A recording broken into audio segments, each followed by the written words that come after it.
What do you do that's different? In this video, we're going to break down some numbers. We're going to break down a couple case studies. And this is a really good video for you to understand if you're serious about where you want to go, if you have some goals and dreams and visions of yourself playing college ball, playing pro ball. And I'm going to really just get down to how to get there. And while obviously nothing's guaranteed, this is going to make a ton of sense for you if you can start to realize what are guys doing that's different. It's different from the rest of the pack, and it'll kind of explain how you can actually get there and understand the framework of it.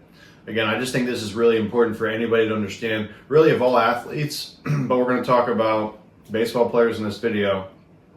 So let's get right into it. And so there's millions of players around the world. There's millions of players even at your age, however old you are, as young as 8 years old all the way up to high school or even college. There's still millions of players in your particular age, and you're all competing against each other, right? Because at the end of the day, you're all competing for a roster spot for a team, whether that be a travel team, whether that be a high school team, whether that be a college team. College players right now currently entering the transfer portal, trying to find a spot at a new college, or trying to have a chance to get to become a pro player, whether that be you get drafted, or you get signed as a free agent, or whatever opportunity might come your way. And so I'm going to dive into some numbers, and this is going to really be eye-opening for anybody. And so this is this is not a case study where I actually went out and gave these numbers, but just from doing this a really, really long time, I do feel pretty confident this is decently accurate. And again, this is for any age player. So take 1,000 players in your local area. All right, so we have 1,000 players. And of these 1,000 players that are your age in your local area are competing, and again, we'll just use for simple math 1,000. This is going to be way more in some areas, maybe less in some areas, I don't know. But you're competing against everybody, even your teammates, you're competing against them. Because you're on a team of 11, 12 guys, whatever that number is, maybe in the 20s if you're in high school, and you're fighting for a starting spot. You're fighting for playing time, right? You're fighting for becoming the number 3 hitter, whatever it is. And so we're all competing against each other, whether it's somebody on our team or not. So I have 1,000 players, all right? Of the 1,000 players, depending on what age you're at, of younger players, half of them will practice on their own, outside of team practice. About half of them will go out and routinely, consistently, every week, practice on their own. All right? I'm not talking about, I go out in the yard once every 2 weeks, once a month, or I go play with my friends. Like, I'm talking about on your own, going out, having a game plan, having something in particular that you're going to work on with your mechanics, with getting faster, with getting stronger. Right, so about half of them will routinely do that once a week on their own. Now, look, if you're in high school and you're a serious player, if you're in college, you're a serious player, this is that's going to be a little bit different. But this is more for the younger player with this stat right here. Okay, so of those 500 that practice on their own, that's half of our group that we started with. Half of those players will do it more than once a week, all right, multiple times a week, and so we have now 250 players of the 1,000 players that are doing routinely, consistently, twice a week on their own. And look, there's 52 weeks in a year, so 52 times 2, that means that's over 100 times a year. That's a lot. Even though twice a week doesn't sound like a lot, it's the consistency and the longevity we're talking about. I want to back up a quick step as well. Of the players that are in high school, right, and like on their varsity team, or in the college level, those players got there from these numbers. Everybody starts somewhere, all right? So everyone starts playing baseball at a young age. And so again, of those players, I guarantee you it's the same thing for them when they were at this stage, okay? And if you're a high school or college player, this is still going to be totally related to you here in a few minutes. So don't change the video if you're thinking this is just for youth players. This is for everybody. So, of the 250 players that are training multiple times a week on their own, outside of team practice, okay, and this is the key, 25% of them will practice on their own 3 times a week or more. Okay, 25% will practice on their own 3 times or more. So that's 62 players now of the 250 that we're left with. And if we zoom out, this is 62 players of a sample size of 1,000 are routinely, consistently, on their own, practicing 3 times a week on something to improve their game or more, outside of team practice. And man, you guys are gonna think that like that's not true, but from being in this space 15 years now, 20 years about, and really my entire life growing up, even longer, just witnessing this and seeing what's true and what's not, right? What's the reality of how hard guys are working, and what's the difference between what somebody says they're doing and what they actually do. So again, being in the business firsthand, I'm seeing that. This is, from what I believe, to be accurate with the numbers. Okay, so there's 62 players. Now of that group, right, stay with me here, another 25% of those 62 are gonna practice 5 days a week or more. All right, 5 days a week or more. And this is, again, outside of team practice. This is addressing everything. Usually it's addressing the strength in your game and getting stronger. It's addressing getting faster. It's addressing the mechanics within each category. And so if I'm a position player and I'm not just a pitcher, I'm addressing my hitting. I'm trying to improve my contact, improve the mechanics of my swing, improve my power, improve my bat speed, my exit velocity. Then I go in my category of fielding. I'm trying to minimize errors, right? I'm trying to be more consistent with the glove. I'm trying to improve my range as a fielder. I'm trying to improve my mechanics, especially per my position, whether that be middle infielder, corner infielder, corner outfielder, center fielder, catcher. And so again, there are different specific things you want to try to improve on among each of those positions. The arm velocity, okay? So we're talking about getting a better read on the radar gun. We're talking about better mechanics, better accuracy as well with our throwing, right? And so again, diving into all the details within each category. This is what we're talking about. And so that leaves us with 15 players are doing this. Sample size, zoom out, of 1,000. 15 players roughly will practice 5 days a week or more on their own, and really hammer in on the details. And I don't mean like hours on end every day. You know, between a 30-minute session minimum to an hour session maximum is what is required. And if you do that 5 days a week, again, addressing all areas, not just one of them, that's the category you're in. You're 15 of 1,000. All right, stay with me. Of the 15 players, half of them will have a structured game plan on what they'll do, how they'll do it, when they'll do it, and how often they'll do it. I'm going to say that again. Of the 15 players, half of them, so that's 7.5, right? So we'll say 8 players.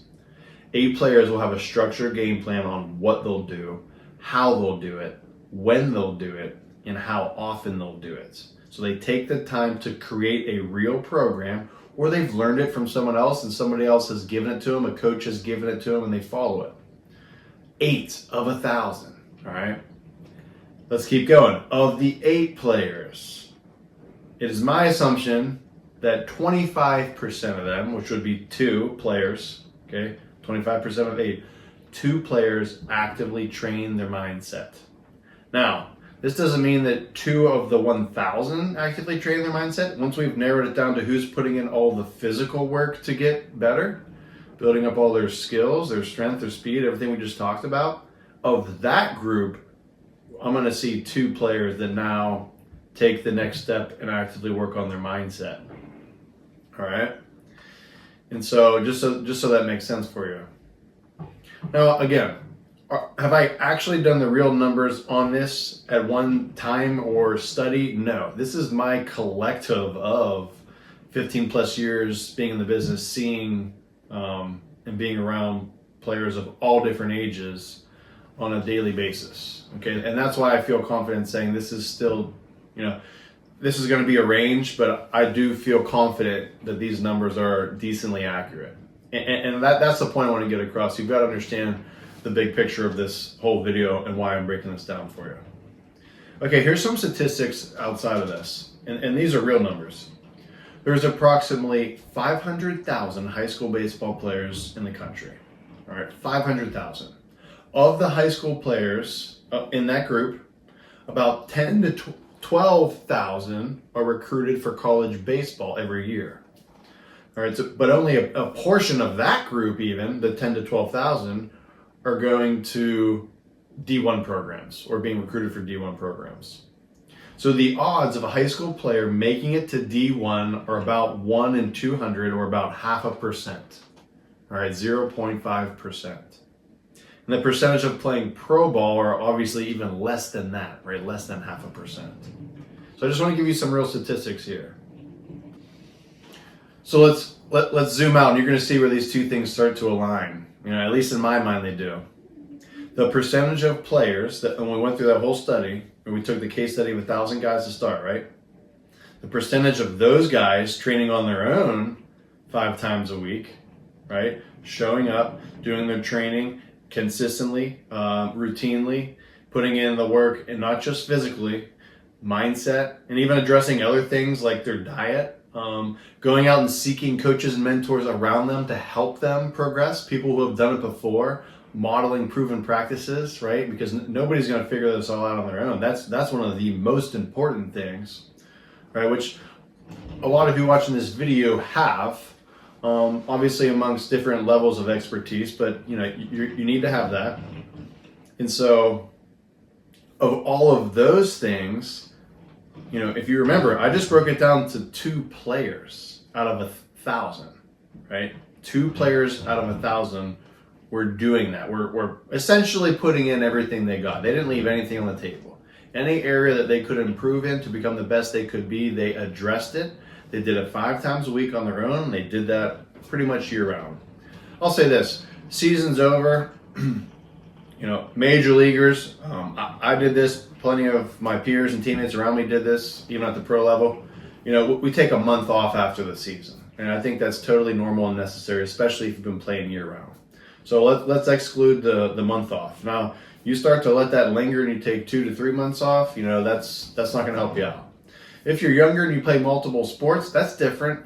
Again, I've always been on record encouraging players to play multiple sports, and especially at a young age. And so if you're actively doing something throughout the year, another sport, I'd still put you somewhat in this category. It's going to vary.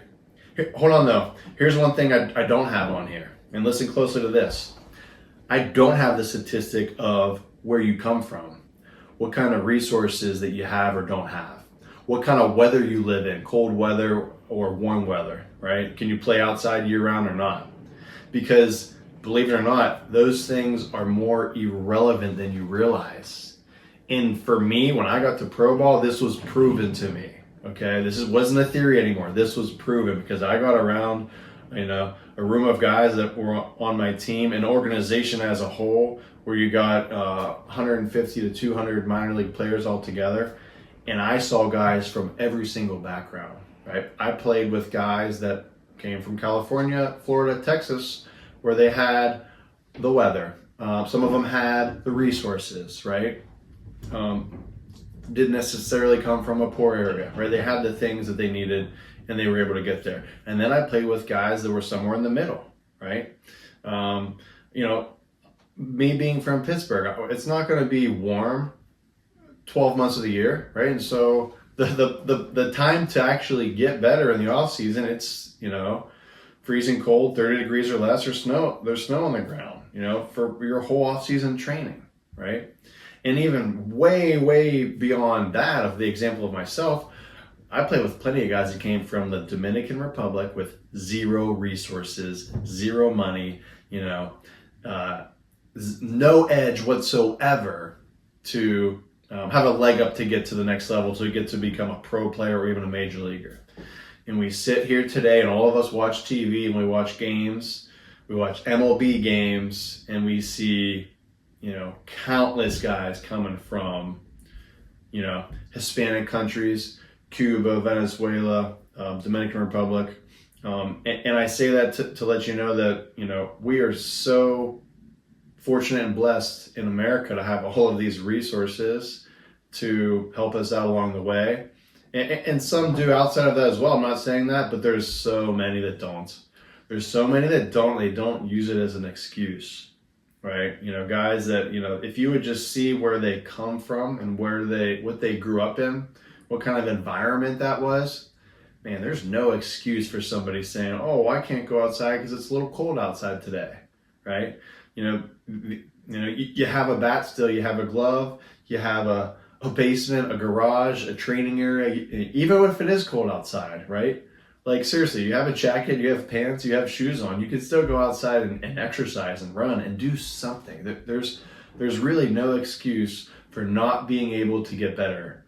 And again, I'm saying it firsthand. This isn't a made up theory. I saw it firsthand in pro ball. Like you really, it was more about the why behind your vision. It was more about the motive behind you. That was so much more important. It had so much more weight to it than resources, money, weather. All right. And I can't finish this video without saying that. That is vital. So got that out there. And so here's my summary of the video and of the numbers and of the study and of everything. And this is the encouraging part if you really think about it.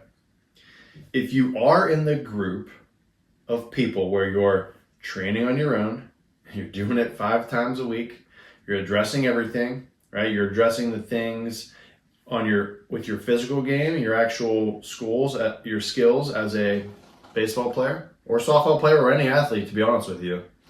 You're addressing your diet, you're seeking mentors, you're seeking coaches around you to help you out and get advice from them on what you should do to adjust or improve. If you do all these things, you're already in the 2% of players around you. You're already in the 2%. Because again, we broke this all the way down from 1,000 down to 500, down to 250, down to 62, and it worked its way all the way down to 2 players. Sorry, you're already in 0.2% of the players, right? 2 players of 1,000 is a 0.2%, right? And so this is why I say this is the encouraging part.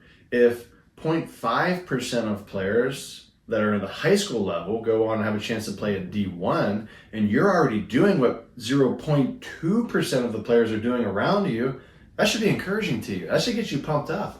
Right, that should get you motivated to want to keep working more and keep going forward because you're starting to see the math. And look, to me, like that's all this is. This is math, right?